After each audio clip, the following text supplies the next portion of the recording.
So we're back and we're going to try the last example on our notes. It's broken up into two parts for our virtual lesson. So if you haven't tried part A already, pause the video now and try part A, and then we'll walk through it together. So let's take a look at part A and try and organize what we've got. Our sample here, we've got 1.25 moles. So if I'm writing down my given information, I have my little n, which we use for moles, and I'm going to write down 1.25. And then in part A, it says how many molecules are there? Molecules are a type of particle. We said previously a large N, capital N, is going to be our particles. This is our unknown.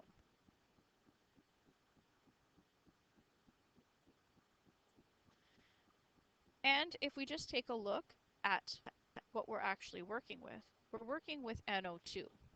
This is a covalent compound.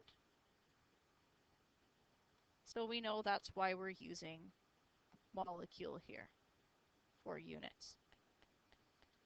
Okay, now we need to solve. So we're looking for a quantity that relates moles and molecules. Again, this is where Avogadro's number comes in.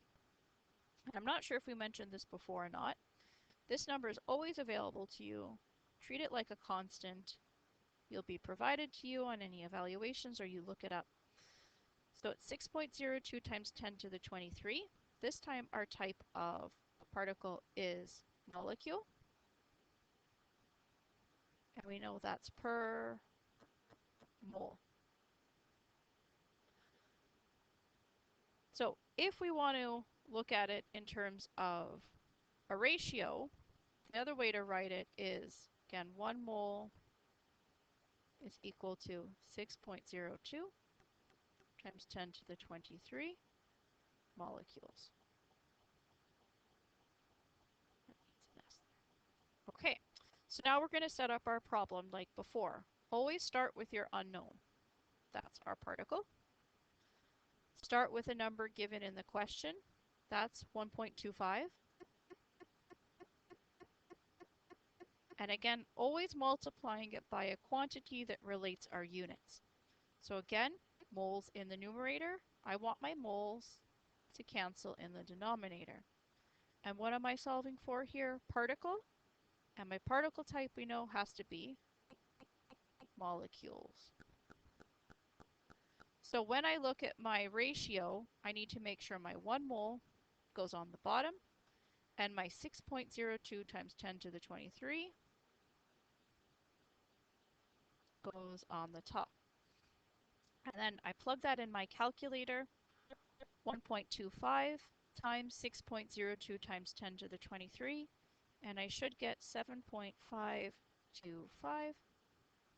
times 10 to the 23 molecules. And then if this question was done, or I needed to round my answer for part A, again, I go back and look at significant digits. So going back to the question, just to make sure everyone's on the same page, this number here is the only one given, and it's going to decide my rounded answer. This one has how many significant digits? There are 3 significant digits. So when I go and round my answer at the very end, I need to round to 3. So I'm going to keep the 7, the dot, 5, and then my next digit again I have to decide. Is it going to stay as a 2 or is it going to round to a 3? Since its neighbor is a 5, I'm going to round it up to 3.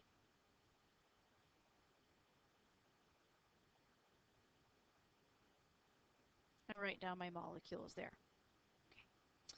But now we have to go and tackle part B. So part B is a little bit different. So let's scroll back up and look at it. Part B says, how many atoms are there in my sample?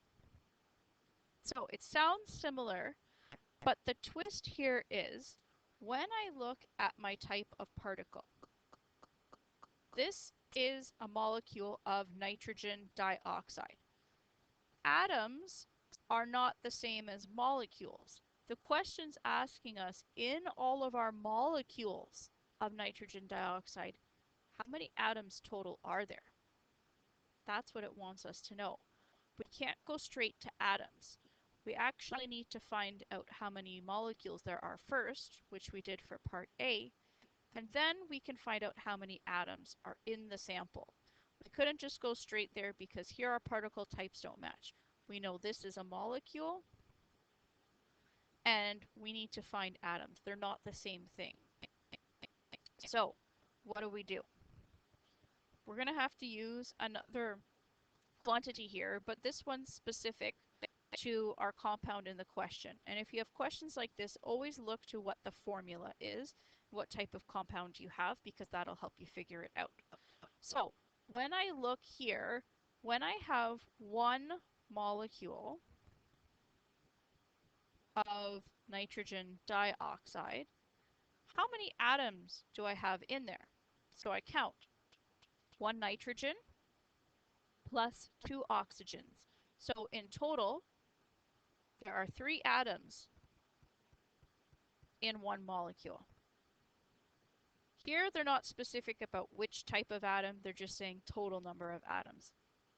You could get questions where they are more specific about the type of atom, but here, since it's generic, we can just add them all up.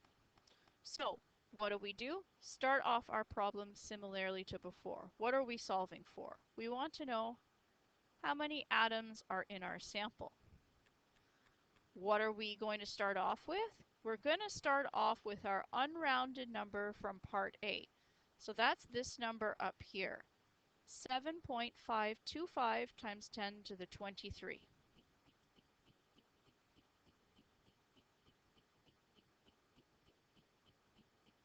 And that's molecules.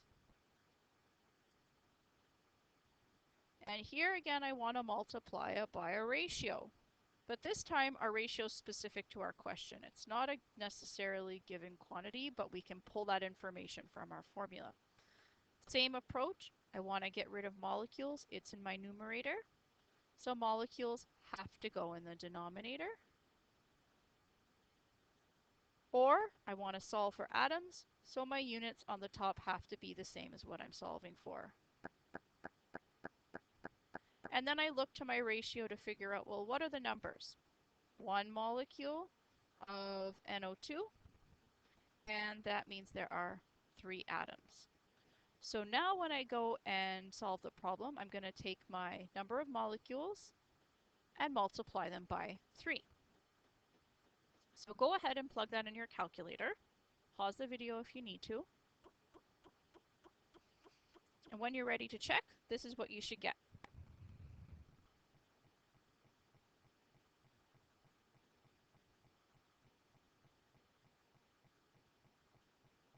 2.2575 times 10 to the 24 atoms. Don't forget to round your answer to significant digits again here. So here you want 3 significant digits, same as part A, so 2. We keep the 2. And the 5, we have to round up because its neighbor is a 7.